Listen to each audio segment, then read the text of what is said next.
Este é o nosso desejo, ó Pai, te adorarmos. Aceita o nosso louvor, nosso culto, nossa adoração, e queremos que o Senhor continue entre nós, pois oramos em Jesus. Amém.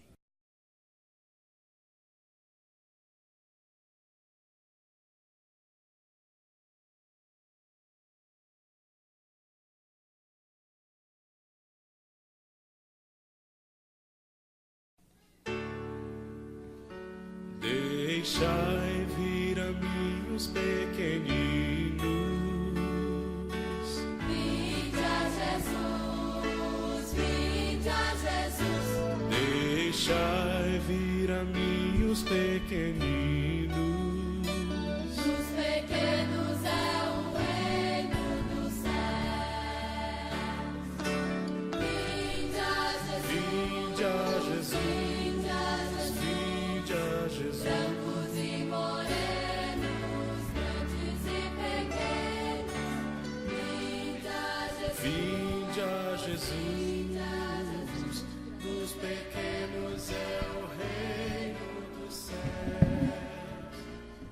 Deixai vir a mim os pequeninos.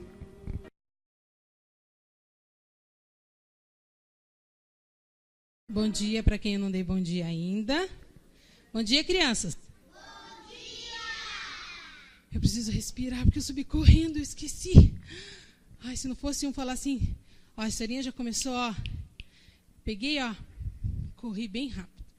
Vamos lá, então. Sabe, hoje eu passei muito frio. Esses dias está fazendo muito frio, vocês não acham? Ai, Nina, eu estou com muito frio mesmo. Olha, eu estou bem agasalhada. Estou com 2 blusas. E essa vermelha aqui, ó, vale mais 2. Então, eu estou com muito frio. Você também, Alana? Quantas blusas você está? 4. Muita. Nossa, e quantas meias? Tô com 2. 2 meias. Quem mais está com mais de uma meia? As meninas sempre estão mais preparadas. E blusas?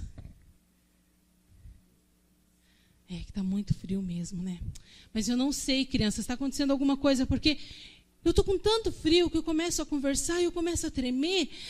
Me dá aquele frio, eu preciso correr assim para esquentar, corro, pego minha coberta, aí eu venho preparada, começo a me preparar assim, ó. Coloco cachecol. Me dá muito frio. Eu estou com muito frio. Aí, eu só esqueci a luva. Então, meus dedos estão congelando. Aí eu coloco uma touca também. Mas sabe, Lilian, você sabe que a Bíblia conta uma história sobre aquecimento e preparação? Não, eu não conheço. Você pode contar pra gente? Porque eu ainda estou com frio. Você não pode chegar mais perto de mim, que eu ainda estou com frio. Você não conhece a história de Moisés? Já ouvi falar. Vocês já ouviram falar sobre Moisés? Moisés era um bebê muito pequenininho, né? Vocês lembram da história?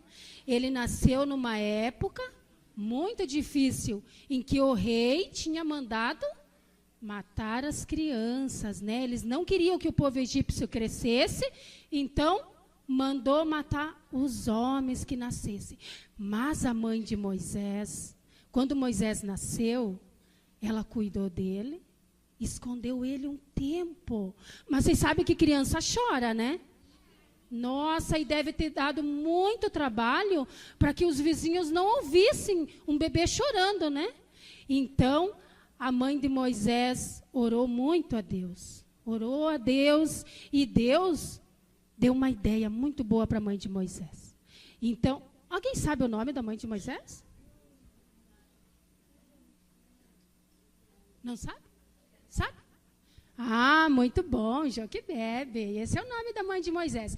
Ela preparou um cesto, um cestinho, e ela revestiu, olha, era um cesto bem preparado, ela revestiu esse cesto com produto que não passava ar, não passava água, para que Moisés pudesse ficar muito protegido do frio, Lilian. Ele ficava quentinho? Bem quentinho. E não entrava água no cesto? Não entrava água. Aí ela Que colocou Deus ele maravilhoso, cuidou de Moisés. Só que sabe também, Lilian, por que ela conseguiu tudo isso? Porque, gente, é muito difícil preparar alguma coisa artesanal na época que não penetrasse nada. Mas essa mulher, ela conseguiu isso, sabe por quê? Porque ela é preparada principalmente com o estudo da Bíblia e com o Espírito Santo. Então, isso fez com que o que ela fazia, ela era bem preparada. Então, isso fez com que a vida de Moisés fosse salva. E você sabe que Moisés, ele foi posto no rio, né, crianças? Moisés foi posto no rio. A irmãzinha de Moisés também, que era preparada e cheia do Espírito Santo, acompanhou e cuidou para que ele fosse resgatado. E ele foi resgatado por quem? Pela filha de Faraó, muito bem. E já Deus, o Espírito Santo, preparou tudo isso para que ele voltasse para quem? Para a própria mãe. Então, Moisés, quando essa mãe, já pensou a alegria da mãe de Moisés, quando ela pegou ele novamente nos braços? E quem foi Moisés? Foi o profeta, né? O profeta. Ele foi que tirou o povo que estava escravo, o povo de Deus, o povo de Israel do Egito. Só que para isso, Lilian, ele estava preparado, bem aquecido, né? Moisés, ele ficou anos sendo preparado para poder tirar o povo de Deus. Mas o mais importante é que ele foi preparado pequenininho pela mãe. Igual vocês, que estudam a lição, que vêm na igreja, que a tia está lá embaixo na escolinha, preparando vocês. Esse, crianças, é um preparo espiritual. É uma forma de ser o Espírito Santo ficar em volta, né? Quando nós estudamos a Bíblia, estudamos a lição, nós estamos fazendo uma preparação em volta de nós para que o mal não nos atinjam. Então, eu quero dar o parabéns a vocês que estudam a lição, aos adultos também, né? Que estudam a lição e que estão aqui na igreja se preparando, fazendo esse revestimento espiritual para que o inimigo não possa nos atingir quando vierem as tentações. Então, esse frio que eu estou sentindo é porque eu não ando estudando a lição, a palavra de Deus. Eu acho que é, porque quando a gente não estuda a palavra de Deus, a gente começa a ficar frio. Então, hoje, Nina, eu prometo, hoje eu vou estudar todos os dias a minha liçãozinha, a palavra de Deus, vou conversar com ele. Vocês também, né? Quem vai estudar a lição? E os adultos, quem vai estudar a lição? Vamos lá? Não vimos os adultos, mais alto. Quem vai estudar a lição? Daqui a gente viu algumas mãos, né? Semana que vem nós vamos cobrar no cartão. Isso, a gente vai cobrar no cartão de todos aqueles que estão estudando a lição. Tudo bem? Obrigada, crianças. Obrigado. Agora a gente pode sentar com o papai e com a mamãe.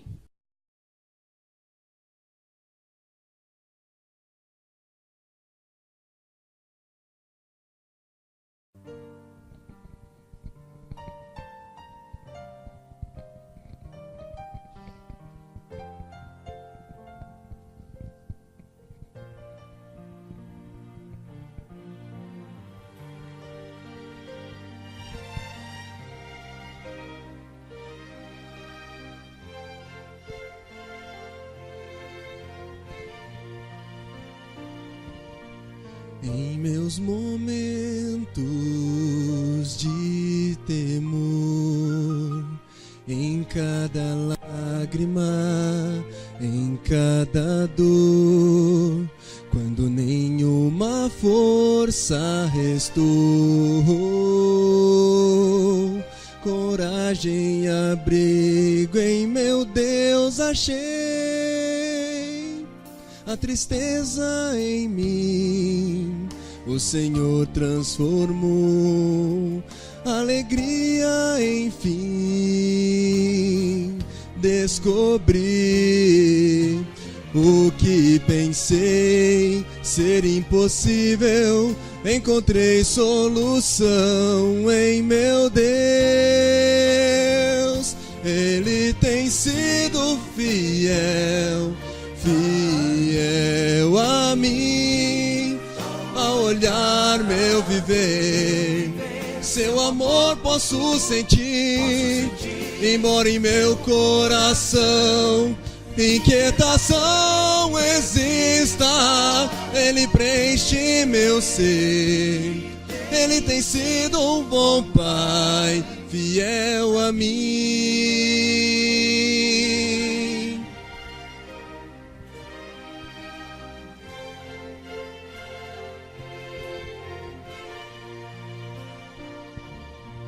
Em meu pesar caminhei pra longe, por tantas vezes não pude orar.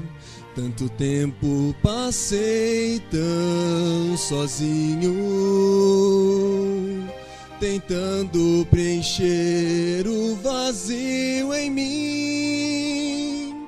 Além assim, o meu Deus não me abandonou. Cada promessa que fez,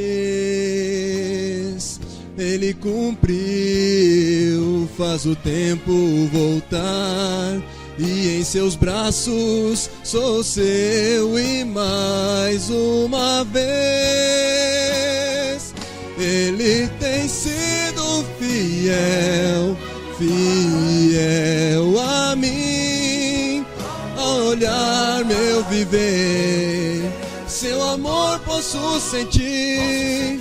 Embora em meu coração inquietação exista, Ele preenche meu ser. Ele tem sido um bom Pai, fiel a mim.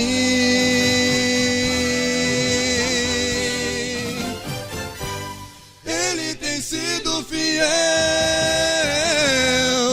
fiel a mim. Ao olhar meu viver, seu amor posso sentir.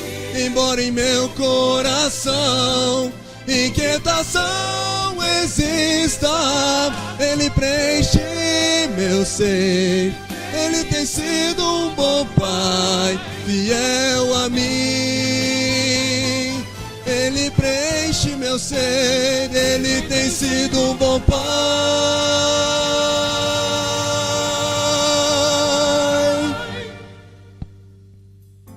fiel a mim.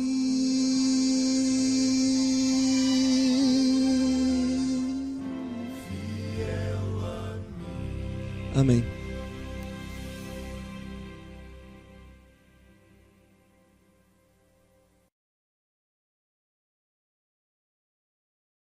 Para iniciarmos o culto, então, em pé, número 14.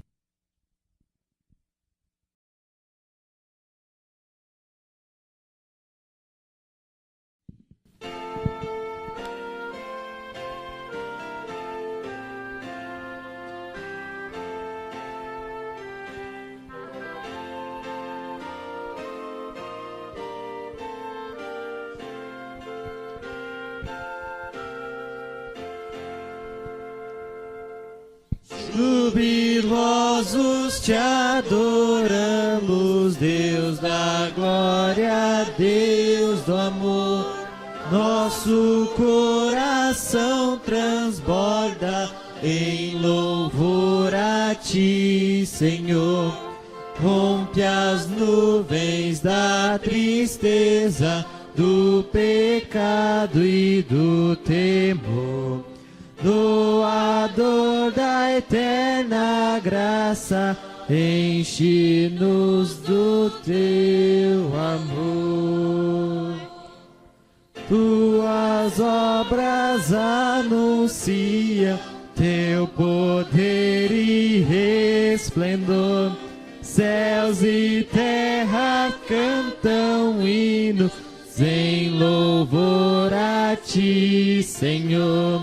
Vales, montes e campinas, lindos prados, verde mar. Aves, fontes cristalinas, todos querem te adorar. Aleluia, aleluia, a Jesus o Redentor. Aleluia, eternamente em louvor a ti, Senhor. Ao Consolador dai glória, pois conforto e vida traz. Aleluia, ao Pai eterno, Deus da graça, Deus da paz. Amém. Amém. Aos que puderem, irmão, vamos nos colocar de joelho para continuar o nosso louvor a Deus.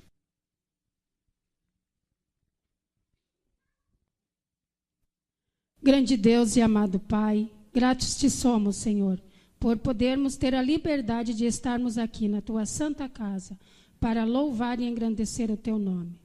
Sabemos, Senhor, que o frio e alguns outros empecilhos poderiam ter nos mantido em casa, mas obrigado, porque o teu Espírito nos conduziu até aqui.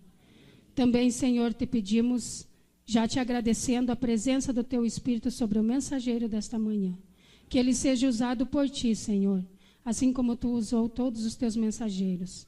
Senhor Jesus, esteja com cada pessoa aqui presente. Tu conheces, Senhor, nossas necessidades, tu conheces as nossas fraquezas. Fortalece-nos, Senhor, com o teu amor e com a presença do teu Espírito.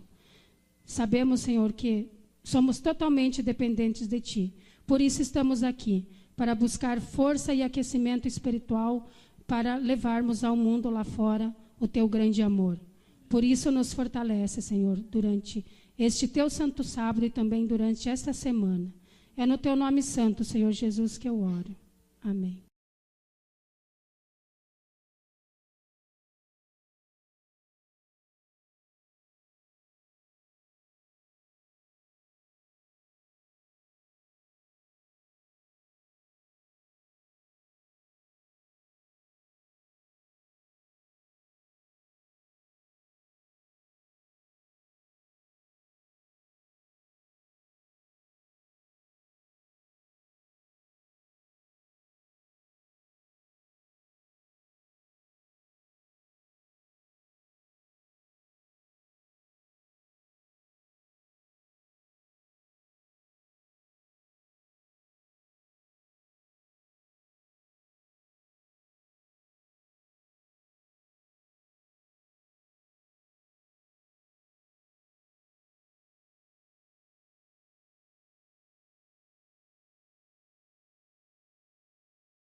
Vem, vem do céu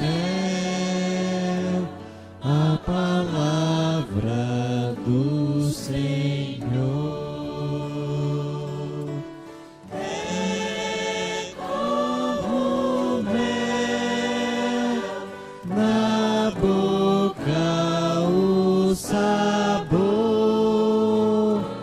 mas também é correção, é sublime instrução a nós. Vem, vem do céu a palavra do Senhor. Feche seus olhos, vamos orar. Obrigado, ó Pai, por estarmos em Tua presença e ao abrirmos a Tua palavra, que o Senhor fale por meu intermédio e que Teu Espírito manifeste-se na vida de cada um de nós para colocarmos em prática esta mensagem. Oramos em Jesus. Amém.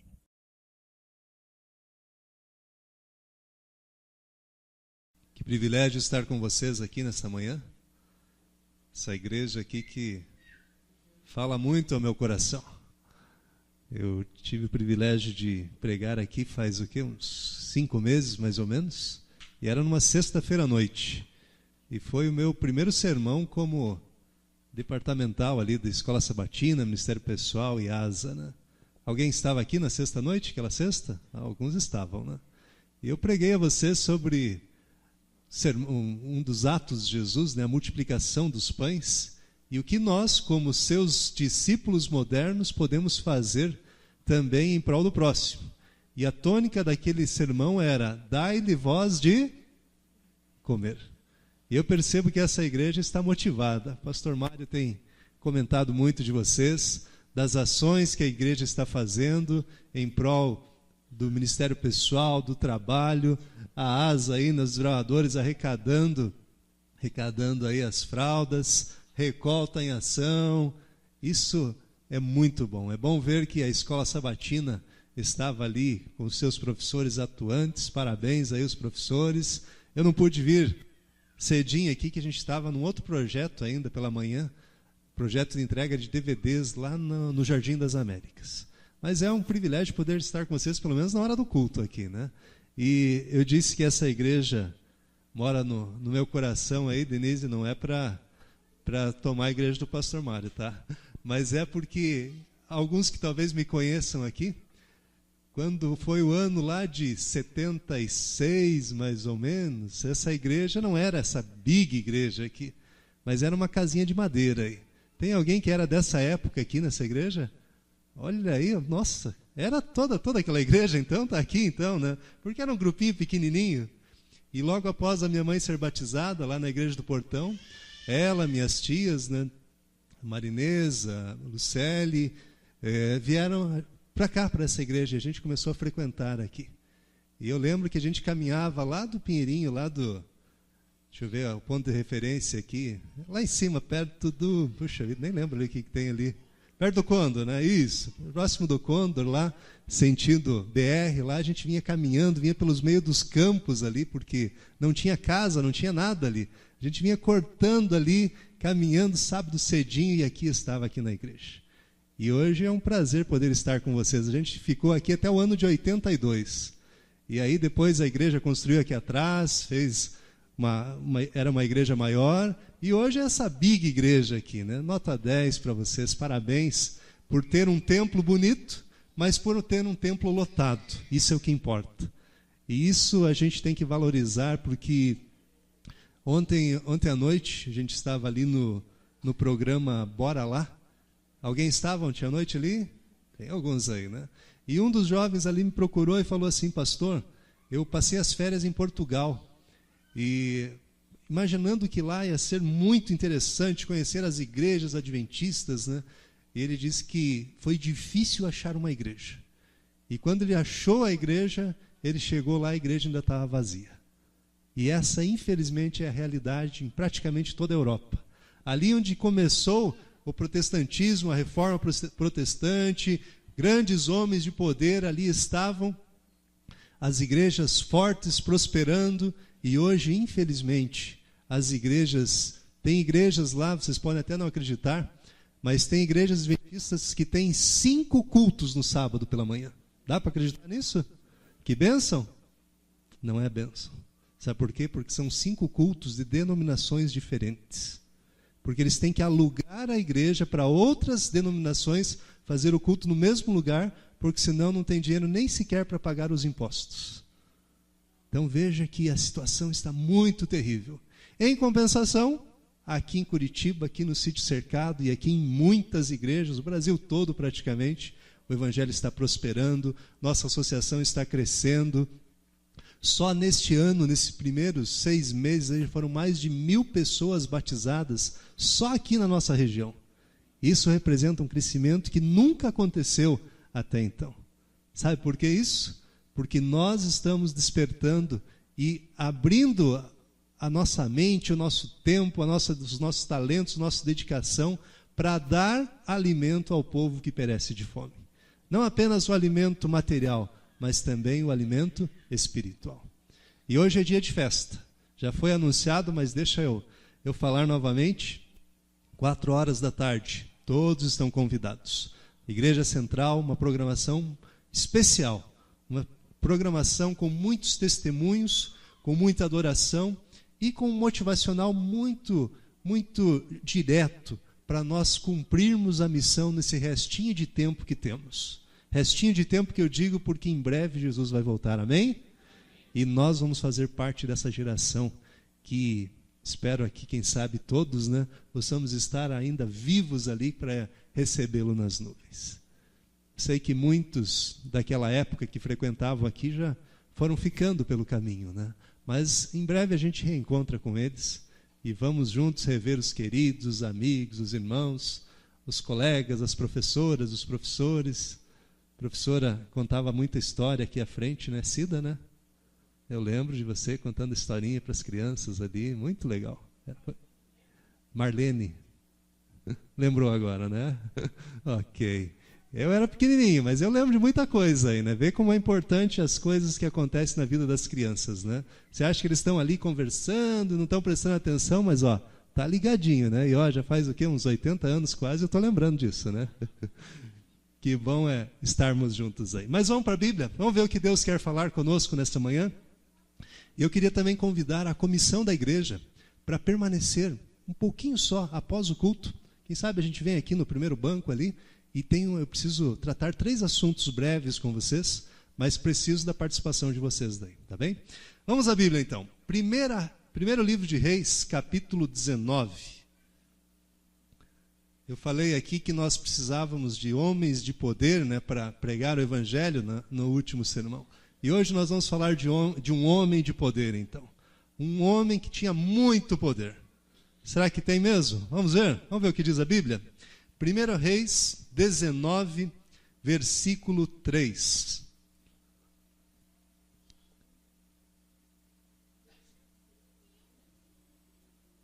Ok, estão encontrando? Muito bom, deixar todo mundo achar. Ok. 1 Reis 19, 3, então. Elias teve medo e correu para salvar a sua vida. E aí, aonde é que está o poder? Aonde que está um homem de poder ao lermos um texto como esse? Qual era o poder que Elias tinha aqui nesse momento ao ler apenas essa frase desse texto? Qual era o poder que ele tinha? Será que nenhum mesmo?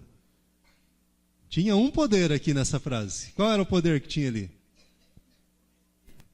Poder de correr, né? O medo, né? E ali tinha o poder de correr para quê? Para salvar a sua vida. Mas será que Elias realmente era um medroso? Tem algum medroso aqui na igreja? Não? Ufa, que bom, né?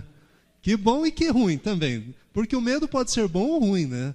O livro de Apocalipse 21:8 fala que os medrosos não poderão entrar no reino dos céus. Mas o medo em algumas circunstâncias é bom. Por exemplo, se eu estivesse aqui à beira do Grand Canyon, e aí eu ficava lá bem na beirinha, né? Oh, que gostoso nesse ventinho aqui, né? Ai, não tenho medo, né? Só um ventinho me derruba e já era. Então, numa situação como essa, o medo é bom, porque o medo pode prevenir a gente de algo ruim. Mas, na maioria das circunstâncias, o medo não é bom, porque ele faz com que a gente não tenha ali o desejo, a vontade, né, ou a realização daquilo que é preciso ser feito. E Elias agora está demonstrando que o medo tomou conta na vida dele. Mas vamos ver se realmente ele era um homem de poder? Vamos voltar um pouquinho? Vamos voltar ali a partir do capítulo 18.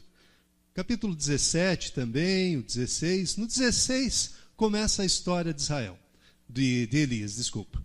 No capítulo 16, verso 30, fala de Acabe. Acabe era o rei então de Israel, e ele era um rei bom ou mau? Casado com quem? Jezabel era quem? Era sacerdotisa, né? A principal de qual Deus? Baal. E o rei de Israel, que era o povo de Deus, escolheu a melhor esposa que poderia, né? Foi onde? Foi dentro da igreja, dentro do templo, escolher a esposa? Ele foi lá no meio da sociedade de Baal e escolheu a pior de todas, né? A sacerdotisa, a líder do povo de Baal. E com ela se casou. E aí o povo de Israel, o que acontece? Ficou feliz da vida, né? Se o rei entra em pecado, se o líder comete um grave pecado, e o líder é o exemplo, o que acontece com toda a nação? Segue o líder, segue o exemplo. E agora todo o povo de Israel, então, estava em pecado. Estava adorando outros deuses. E nesse momento, capítulo 17, verso 1, agora surge então o quê? Surge um homem. Vamos ver se era um homem de poder? Olha o que diz o verso 1. Ora, Elias, o tisbita, dos moradores de Gileade, disse a Acabe: tão certo como vive o Senhor, Deus de Israel, perante cuja face estou, nem orvalho nem chuva haverá nestes anos, senão segundo a minha palavra. Mensagem popular, Elias estava pregando?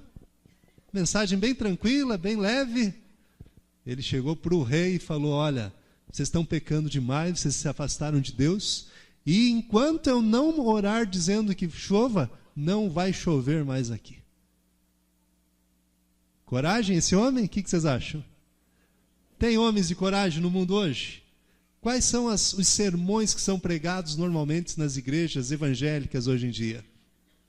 Se formos ver como um todo, a gente vê igrejas dizendo assim: venha até aqui, traga R$1 e você vai receber aí R$1 milhão.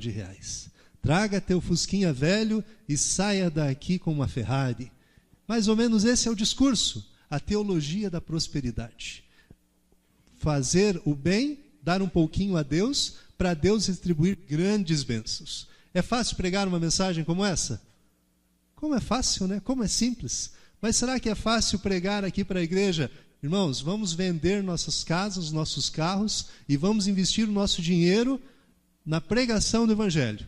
E vamos morar numa casinha simples, porque Jesus vai voltar e nós temos que investir tudo que temos nessa pregação. Quem aqui seria o líder que pregaria essa mensagem nessa manhã? Fácil ou difícil? Aí já fica difícil, né? Mas será que isso vai acontecer? Em breve isso vai acontecer. Em breve, com o poder do Espírito Santo, nós vamos concentrar totalmente a nossa vida em Deus. E sabendo que Ele estará bem perto de nos buscar, nós vamos abandonar tudo e vamos colocar tudo na mão de Deus. Amém por isso? Mas a mensagem que Elias estava pregando era uma mensagem impopular. Era uma mensagem que diz assim: você quer se salvar? Você precisa ir se santificando. Você precisa guardar os mandamentos. Você precisa guardar o sábado. Você precisa ser um missionário. Você precisa pregar a palavra de Deus. Essa era a tônica da mensagem, uma mensagem forte. E ele era um homem de poder ou não era? Muito poder. Ele deu essa notícia para o rei e saiu tranquilo. Por quê? Porque era Deus que tinha mandado ele fazer aquela obra. E ele saiu dali, ele se retirou. Vamos fazer um resumo da história, né? Ele saiu dali, foi até um ribeiro, e ali ele foi alimentado por Deus. Como que Deus mandou comida para Elias? Imagina um corvo levando pão e carne. Dá para acreditar nisso? Deus usa às vezes umas figuras que a gente não consegue compreender, né? E muitas vezes na tua vida acontecem coisas que você não entende por que está acontecendo isso, ou da onde está vindo isso, ou quem está fazendo isso. Por que algo tão absurdo? E é Deus usando até os absurdos para fazer o que é necessário na nossa vida. E Elias foi alimentado por um corvo. O corvo come o quê? Carne. E ele estava trazendo carne e pão na boca ainda para o profeta. E Elias ali sendo alimentado, mas de repente o ribeiro que ele estava ali bebendo água, o que acontece com o ribeiro? Secou. Por quê? Porque não estava chovendo, né? O ribeiro secou e ele então começa uma jornada, aí ele vai até Sarepta, ele encontra ali uma viúva, né? E o que estava fazendo a viúva? Quem conhece a história? Ela estava juntando alguma coisa. O que ela estava juntando? Lenha para fazer o quê? Um foguinho e daí fazer a última refeição da vida dela. Todo o Israel ali passando fome, passando necessidade, e ela então como viúva, ainda mais carente, ela pega ali então seus últimos recursos. O que ela tinha ainda para cozinhar lá? Um pouquinho de farinha, o que mais?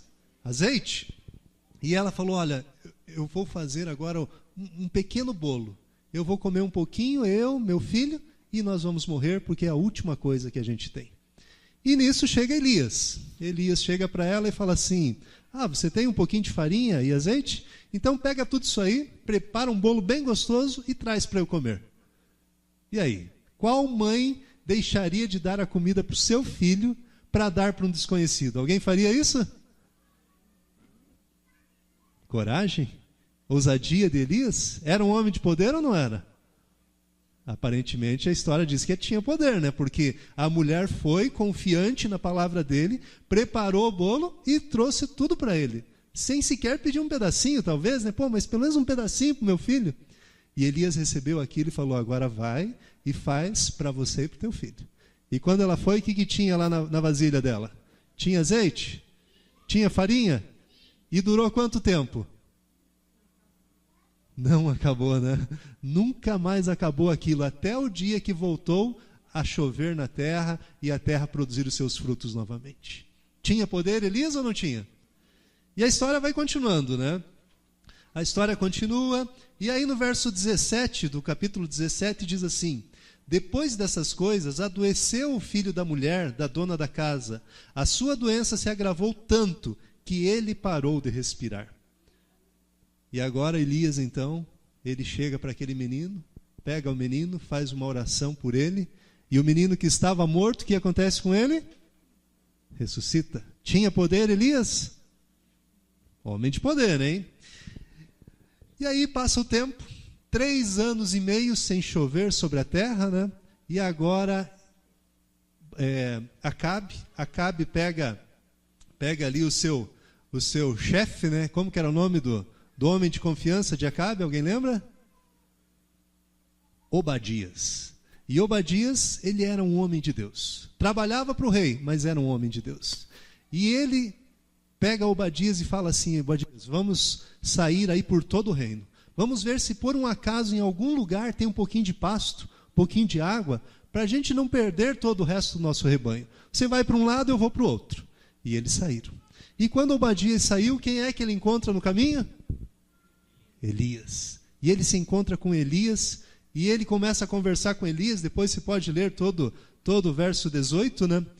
E aí conta que Acabe queria estava procurando Elias desde aquele dia, né, para poder matá-lo, né? Porque olha o que Elias fez, mandou parar de chover e não choveu mais. E agora então, Elias fala assim para Obadias, olha, se encontra lá com o teu rei, fala para ele que eu vou conversar com ele, então. E aí Obadias falou assim, mas Senhor, eu sou uma pessoa fiel a Deus, sou temente a Deus. Eu peguei profetas de Deus e escondi 50 e 50. 2 grupos de profetas eu estou trazendo, estou alimentando eles, estou guardando, escondendo eles do rei Acabe. E agora você quer que eu chegue para Acabe e diga para ele, olha, eu vi Elias, e Elias quer falar contigo. E quando eu voltar aqui, o Espírito de Deus o levou para outro lugar, o que vai acontecer comigo? Eu vou morrer. E aí Elias falou, não se preocupe, hoje ainda eu vou me encontrar com Acabe. E Elias foi além, ele disse o quê? Manda Acabe reunir todo o povo, manda Acabe reunir todos os profetas de Baal, todos os profetas do poste-ídolo, e nós vamos ver hoje quem é o verdadeiro Deus. Será que tinha poder, Elias? Homem de poder, né? E agora, olha o que diz o verso 17 do capítulo 18. Quando Elias se encontrou com Acabe, então olha o que Acabe falou para Elias. És tu o perturbador de Israel? Ou seja, Elias, o profeta de Deus, estava sendo considerado como quem? Perturbador de Israel. Alguma vez você, tentando fazer o certo, já foi acusado de fazer coisas erradas? Você querendo falar da mensagem de Deus, você querendo ser fiel, você querendo ser honesto, e as pessoas olham para você e ainda dizem, não, você que está fazendo tudo errado, você é o perturbador, é você que está causando todo esse problema. Vai chegar um dia que as pessoas irão se revoltar contra os verdadeiros guardadores dos mandamentos de Deus.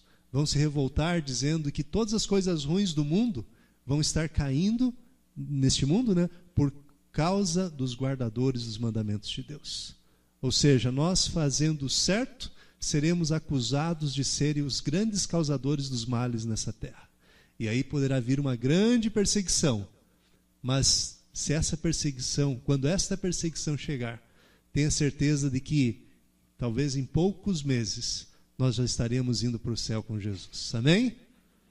Isso é o que está profetizado. Mas vamos voltar aqui para a história. Elias então, olha o que diz o verso 21, quando eles estavam todos reunidos lá. Elias se chegou a todo o povo e disse, até quando cocheareis entre dois pensamentos? Se o Senhor é Deus, segui-o, mas se é Baal, segui-o. E agora vem a pior parte da história. Porém o povo não lhe respondeu nada. Será que esse povo era considerado também o povo de Laodiceia? Poderia ou não poderia? Um povo morno, que não sabe o que fazer, não sabe para onde ir. Elias colocou as opções, é Deus, Baal, é Deus ou é Baal, e o povo ficou o quê? Quietinho. Sabe por que nós somos considerados a igreja de Laodiceia, a igreja morna? Porque realmente é mais ou menos isso o que acontece em muitas igrejas por aí. Imagino que não aqui, porque aqui todo mundo deve estar envolvido, estudando a Bíblia, estudando a lição de escola sabatina, estudando os livros que Ellen White escreveu para a gente, pregando a palavra, usando o seu talento, o seu dom para testemunhar. Porque se não tiver acontecido isso, então nós somos igreja de Laodiceia. Por falar nisso, quantos aqui pertencem à igreja de Laodiceia? Quem aqui é morno? Puxa vida, vou baixar a mão, né? Só eu e mais uns 2, 3 aí. Mas vocês sabem que no Apocalipse só tem 2 igrejas, né? Tem a igreja de Laodiceia, dos mornos, né? E tem a igreja de Babilônia. Então, quem não ergueu a mão faz parte de Babilônia? Queridos, querendo ou não, nós somos mornos e fazemos parte da igreja de Laodiceia. Sabe por quê? Alguém aqui essa semana fez um sermão aí, batizou 3.000 pessoas? Então é tudo morno mesmo. Somos mornos. Em breve o Espírito Santo será derramado em nossas vidas. Pelo menos naqueles que pedirem, que permitirem. E nós faremos o mesmo trabalho que os discípulos de Jesus fizeram. Em um sermão, eles pregaram 3.000, depois 5.000, e daqui a pouco a mensagem tinha sido pregada a todo mundo. E Elias agora, ele se levanta diante daquele povo, aquele povo morno, e ele então agora desafia os profetas. Os profetas então são desafiados, e eles começam a fazer suas orações, você conhece a história, começam a clamar, e Elias começa a zombar deles, diz, olha, o Deus de vocês deve estar dormindo, talvez ele esteja viajando, cantem mais alto, gritem mais, orem mais forte. E o povo, naquela época, as adorações que eles faziam a Baal era mais ou menos assim, eles se levantavam, clamavam, gritavam, aí eles se abaixavam, pegavam canivetes, facas, instrumentos de corte, e começavam a cortar o corpo, e aí davam um passo, se ajoelhavam, levantavam e iam fazendo isso, de passo em passo, e clamando e gritando. Esse era o sistema de adoração ali para Baal. E cada vez que eles faziam isso, Elias olhava então e zombava deles. E não eram poucos homens fazendo isso. E o povo ali naquela expectativa. E de repente, chega ao final da tarde, verso 30, olha o que diz o texto. Então Elias disse a todo o povo, chegai-vos a mim. E todo o povo se chegou a ele. E Elias reparou o altar do Senhor que estava em ruínas. Elias então chama todo o povo, e o povo reunido agora ele vai, prepara, pega as 12 pedras que estavam derrubadas, e ali ele monta o altar do Senhor. O povo não adorava mais o Senhor. E eu pergunto, qual é o altar do Senhor que nós temos hoje em nossas vidas? Será que existe algum altar para nós adorarmos hoje? Será que é a igreja? Será que é o templo? Talvez aqui a plataforma seja o altar de adoração? Sabe qual é o altar de adoração que nós temos hoje? Nós podemos colocar vários exemplos, mas o principal que eu considero é o culto familiar. Este é o altar de adoração. E como é gratificante saber que as famílias que realizam o culto familiar, elas são famílias diferentes. Algumas semanas atrás, ali no encontro do Ministério da Mulher, o doutor Elevon ele apresentou uma estatística. Ele disse que praticamente de cada 2 casamentos, acontece separação. E tem uma cidade aqui no Brasil que ele falou que 63% dos casamentos eles terminam em divórcio.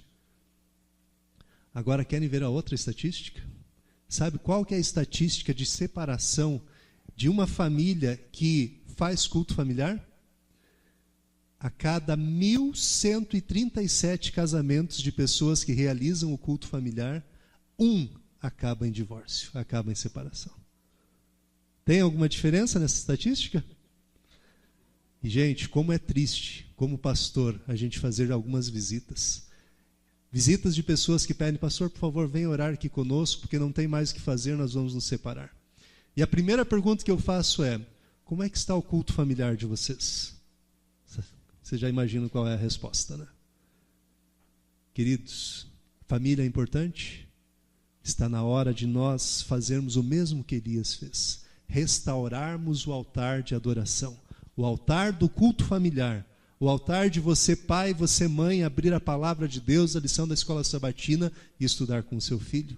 Você marido, você mulher, reunir sua esposa, família e ali terem um momento de comunhão com Deus. Fazer como Moisés, que depois que descia do monte, o seu rosto, o que acontecia? Brilhava. Nós precisamos sair diariamente para o trabalho, para o estudo, com o nosso rosto resplandecendo, porque tivemos um encontro com Deus. Elias então restaura o altar, ele coloca as pedras, ele manda fazer um buraco, enchem de água ali as valetas, colocam água na pedra, no sacrifício, ali no holocausto, no animalzinho que foi sacrificado. E agora, olha o que acontece, verso 36. Quando chega a hora da oferta de cereais, o profeta Elias aproximou-se e disse: Ó Senhor, Deus de Abraão, de Isaque, de Israel, manifeste-se hoje que tu és Deus em Israel e que eu sou teu servo e que segundo a tua palavra fiz estas coisas. Responde-me, Senhor, responde-me, para que este povo conheça que Senhor és Deus, que fizeste voltar o seu coração. Então, caiu fogo do céu. Elias nem terminou de falar amém. E o fogo veio e deu aquela lambida assim. E fez o quê? Fez uma fumacinha? Consumiu o holocausto, as pedras, a água, ou seja, acabou com tudo. Elias orou, e mediante a oração de Elias, o milagre aconteceu. Quantas vezes você orou e Deus de imediato respondeu a tua oração? Quantas vezes você orou e Deus não respondeu a tua oração, ou você não percebeu que Ele respondeu a tua oração, mas Deus preparou algo melhor para você? Quantas vezes nós temos fé suficiente para fazer a nossa vida ser transformada e o milagre acontecer no dia a dia? Queridos, Elias era um homem de poder, um homem de oração. E ele nos convoca hoje para sermos mulheres e homens de oração. Mulheres e homens que clamam a Deus e que os milagres acontecem. Alguém precisa de um milagre hoje? Alguém tem uma pessoa doente na família? Alguém precisando de um emprego? Precisando restaurar um lar, uma família? Precisando abandonar drogas, vícios? Somos capazes de fazer isso? Mas com o poder de Deus, com as nossas orações, Ele pode fazer isso na tua vida. Elias teve sua oração respondida. E agora Elias pega então todos os profetas. Quantos profetas eram? Se você for ver ali no capítulo 18, verso 19, você vai perceber que era 850 profetas. E Elias levou todos esses profetas, levou a beirada do rio, e Ellen White comenta que Elias deu oportunidade para todos os profetas e falou para eles: vocês querem mudar? Vocês querem deixar de seguir esses deuses falsos e passar para o lado de Deus? E os profetas permaneceram firmes. E aí o que Elias fez com eles? Matou a todos aqueles profetas. E agora entramos no capítulo 19, verso 1. Ora, Acabe fez saber a Jezabel tudo o que Elias havia feito e como matara a espada todos os profetas. Elias era homem de poder ou não era? Que poder, né? Verso 2. Então Jezabel mandou um mensageiro a Elias a dizer-lhe: assim me façam os deuses e outro tanto, se até amanhã essas horas eu não fizer a tua vida como um deles. Elias teve medo e correu para salvar sua vida. Até onde que durou o poder, a coragem de Elias? Até uma mulher falar algo para ele. Olha o poder das mulheres aí, hein? Vocês viram? O poder que Elias tem até então, só poder. Mas de repente uma mulher diz: olha, agora eu vou te pegar e você vai morrer até amanhã. E o que Elias fez? Mulheres, cuidado com o poder que vocês têm, hein? Olha só o poder que vocês têm na mão, né? É assim, pastor Mário, ou não? Lá na sua casa? É, né? Tá bom. Lá em casa, não. Quem diz assim é porque não está falando totalmente a verdade, né? E que bom é termos as mulheres que estão aí sendo a maior força da igreja. Vocês sabiam que vocês, mulheres, representam mais de 60% da quantidade de membros da nossa igreja? Os homens são minoria. E é por esse poder dessas mulheres que essa igreja cresce também. Mas os homens também são fortes. E Elias agora, ele corre e ele vai para o deserto, ele se deita para dormir, verso 5, e ele então começa a correr, a sumir, a fugir, e ele vai dormir lá no deserto, e aí aparece um anjo. E o anjo chega para Elias e diz assim: Elias, o que você está fazendo? O que você está fazendo dormindo aí? E Elias acorda assim, né? O verso 6 diz assim: ele olhou e viu que à sua cabeceira estava um pão cozido entre brasas e uma botija de água. Alguém aqui já teve o privilégio? Quando eu morava ali no Pinheirinho, eu tinha esse privilégio. Chegava o finalzinho da tarde, a avó fazia lá no forno, atrás de casa, aquele forno de barro, né? Ela fazia aquela fogueira, né, lá dentro. E o finalzinho da tarde era o momento de tirar o pão do forno. E aí saía aqueles pãezinhos assim, né, desse tamanho. Aí você pegava aquele pão, cortava a primeira fatia ali, a casquinha, né?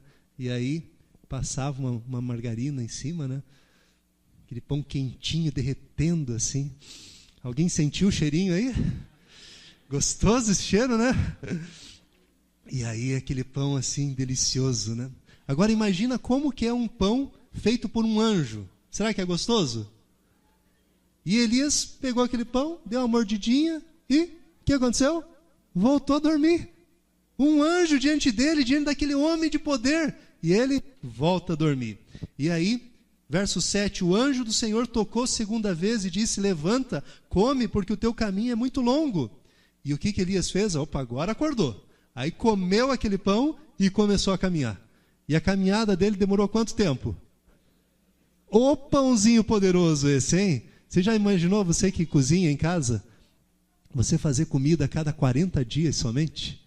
Seria bom ou não seria? Cada 40 dias faz comida, come todo mundo, lava a louça, limpa tudo. Bom, agora daqui 40 dias a gente come de novo. Ô, tranquilidade, né? Até no bolso ia ajudar, né? E esse pão de Elias era tão poderoso que ele caminhou 40 dias. E terminado 40 dias, o que Elias fez? Olha o que diz o verso 9. Ali entrou numa caverna. Puxa, homem de Deus, alimentado por um anjo, caminha e vai para onde? Para uma caverna. Alguém aqui já entrou numa caverna? Como é uma caverna? Quem que mora numa caverna? Morcego, que mais? Aranha, urso até, né? Olha aí, isso é o lugar de uma caverna. Um homem de Deus tinha que estar numa caverna?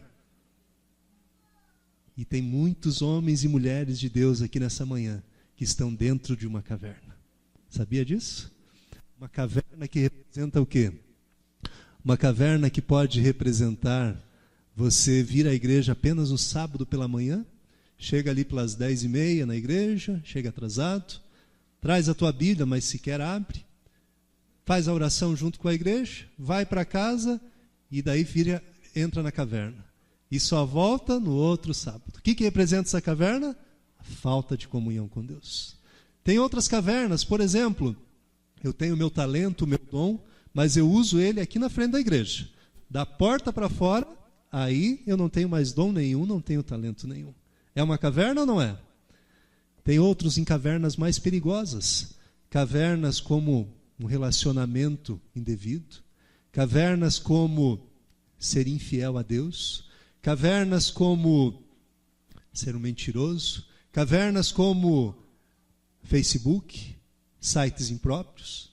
Tem muitas cavernas por aí, e essas cavernas são as armadilhas de Satanás.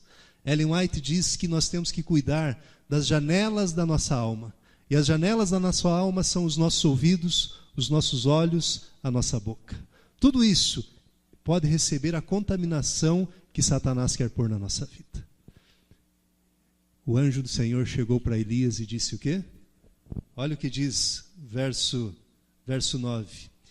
Ali entrou numa caverna onde passou a noite. E veio a palavra de quem? Não foi um anjo, a palavra do Senhor, dizendo: que fazes, Elias, aqui? Queridos, hoje Deus está olhando para cada um de nós, pelo menos para aqueles que estão dentro de uma caverna, e está perguntando: o que você está fazendo aqui dentro? Por que você está dentro dessa caverna?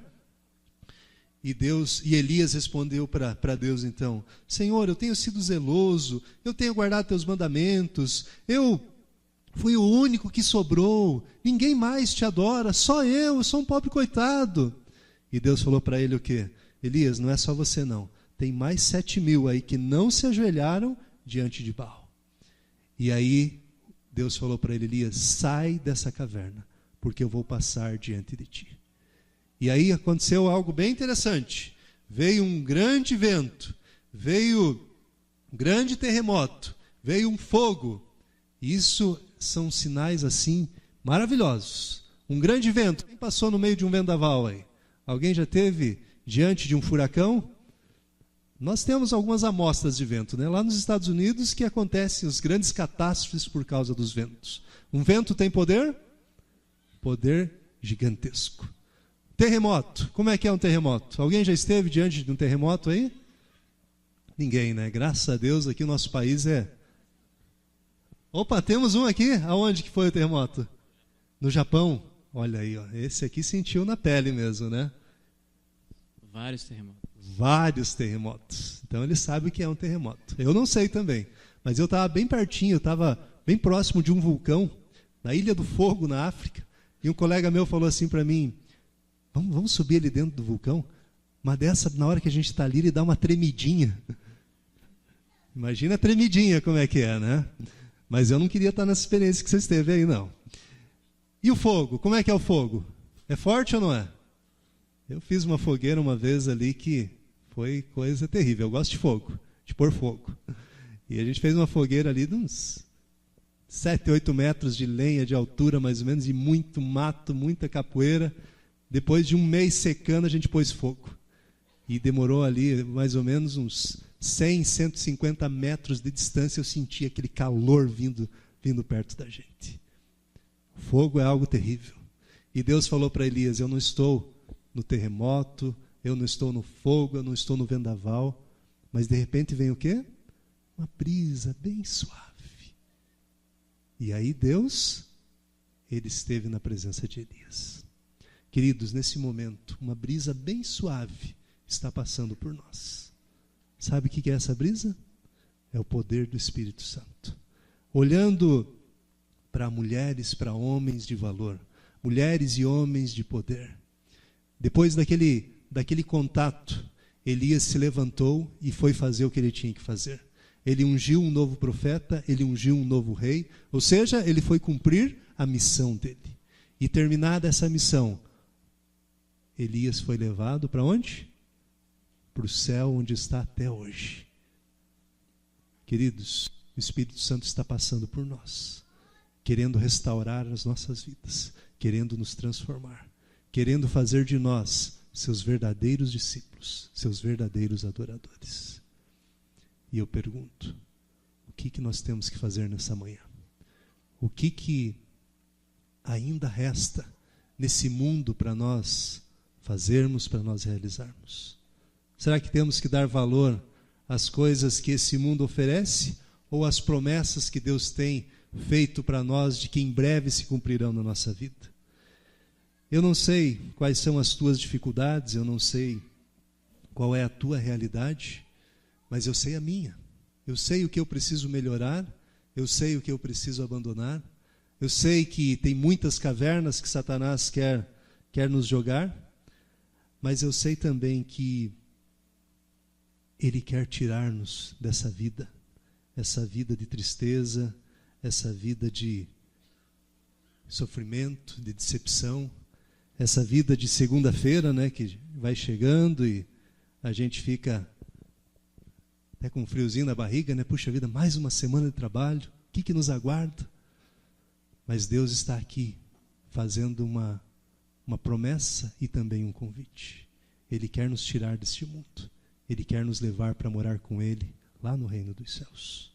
Elias era homem de poder? Ele teve sua recompensa. Mulheres e homens de poder, Deus quer dar a recompensa para você.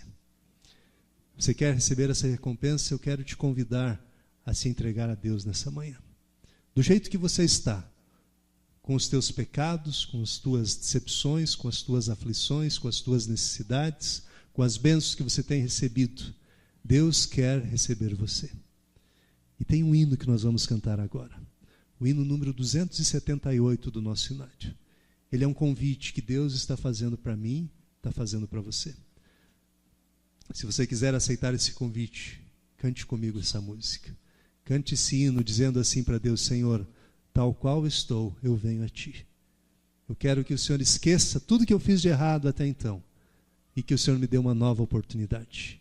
E hoje a brisa suave do Espírito Santo está passando aqui, falando ao teu coração para te dar esta oportunidade, para te dar este privilégio.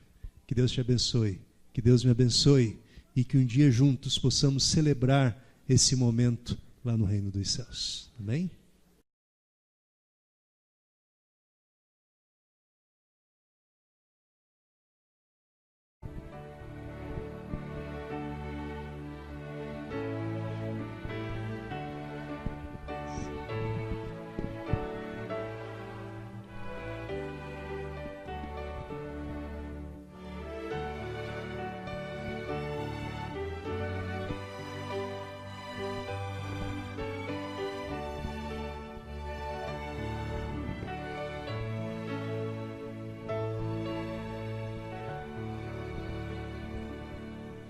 Tal qual estou, eu venho a Ti, aceita-me,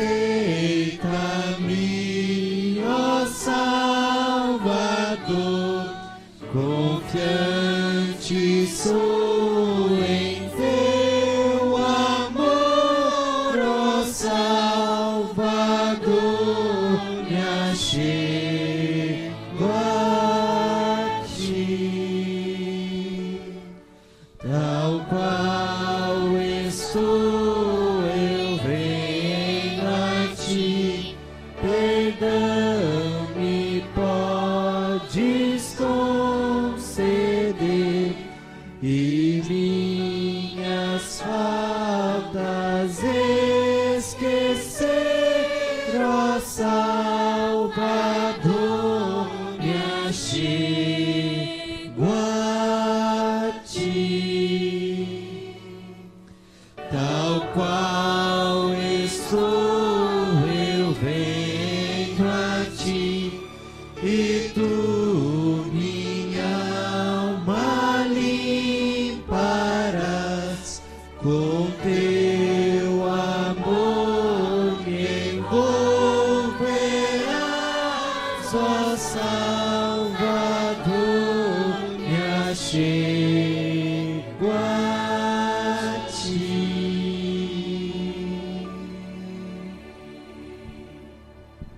Queridos, essa semana ali na associação a gente teve uma semana de oração onde 3 horas por dia nós estivemos em comunhão com Deus. E nós começamos essa semana na segunda-feira às 7 da manhã e um pouquinho antes de nós começarmos chegou uma mensagem, pastor Fuchner, irmã Erika, mandaram para nós, falando para nós orarmos pelo Daniel. Daniel é um jovem de 24 anos, se eu não me engano, e ele estava na UTI. E nós oramos pedindo para que Deus operasse um milagre. E terminado o nosso culto, quando a gente saiu da sala do culto, outra ligação, dizendo que ele tinha acabado de falecer. Para quem conhecia ele, um jovem que tinha sua vida na mão de Deus. Nós não sabemos o que Deus sabe ser o melhor para as nossas vidas, mas nós sabemos que Ele sempre está no controle. Quando a gente começou a cantar o hino, meu celular começou a vibrar aqui e acabei de receber uma mensagem. O pastor Boger acabou de mandar, dizendo que o pastor Arovel, ele fez a apresentação do neto dele ali na igreja central agora há pouco, e terminada a apresentação, ele faleceu. Acabou de falecer. E o pastor Arovel, irmão do pastor Jabes Moura, não sei quem lembra dele, ele é membro ali da igreja central, deve ter aí seus 60 e poucos anos de idade, pessoa bem ativa ainda, e acabamos de receber essa notícia. Então, a ação imediata é que a nossa celebração de hoje à tarde, que seria na igreja central, então nós vamos fazer no CCA Bom Retiro, que daí ele vai ser velado ali na igreja. Então, aqueles que estavam se preparando para ir na igreja, então a gente vai para o CCA Bom Retiro, daí às 4 da tarde. Vamos orar então pela família dele, né? A esposa, filhos, neto ali, né? A igreja deve estar muito, muito impactada nesse momento, porque acabou de falecer ali na igreja mesmo. Então vamos lembrar deles, da família deles nas nossas orações e da entrega que nós precisamos fazer a Deus, porque não sabemos o que pode acontecer na nossa vida ao sairmos dessa porta. Que nossa vida esteja na mão de Deus e que, se a morte chegar, nós possamos ter a certeza de que estamos preparados e Jesus voltando, nos encontraremos com Ele. Amém? Vamos orar então. Querido Deus e Pai, obrigado pela Tua misericórdia, a Tua graça, pelo dom da vida que ainda temos e pela oportunidade de Te adorar nesse sábado pela manhã. Querido Pai, acabamos de receber uma notícia triste. Queremos, ó Deus, a Sua bênção pela família do pastor Arovel, Sua bênção sobre os seus amigos, seus queridos, e pela igreja que nesse momento foi impactada por esse acontecimento. Nós sabemos, ó Deus, que o Senhor tem o controle de tudo, e que o Senhor continue controlando a nossa vida, e que estejamos a cada momento preparados, ó Pai. Não sabemos, Senhor, o que pode nos acontecer daqui para frente, mas sabemos que esse mundo está quase terminando. Falta pouquinho para a geração pecado terminar. Falta pouquinho para a vida eterna ser uma bênção sem pecado junto contigo. Ó Pai, que nós não tenhamos mais os prazeres desse mundo como primeiro lugar em nossa vida, mas que a vontade de ir para o céu assuma todo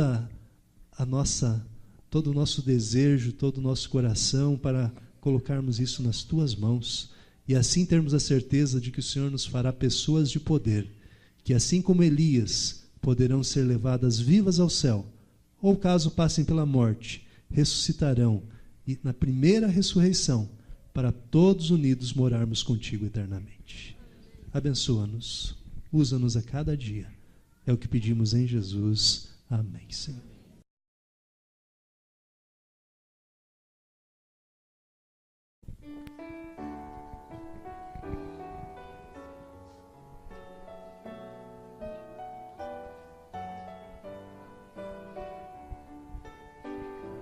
Ao sair deste santo lugar,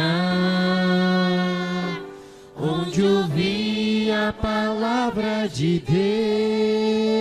Deus, onde vim adorá-lo em paz, e o céu pôde ouvir meu louvor,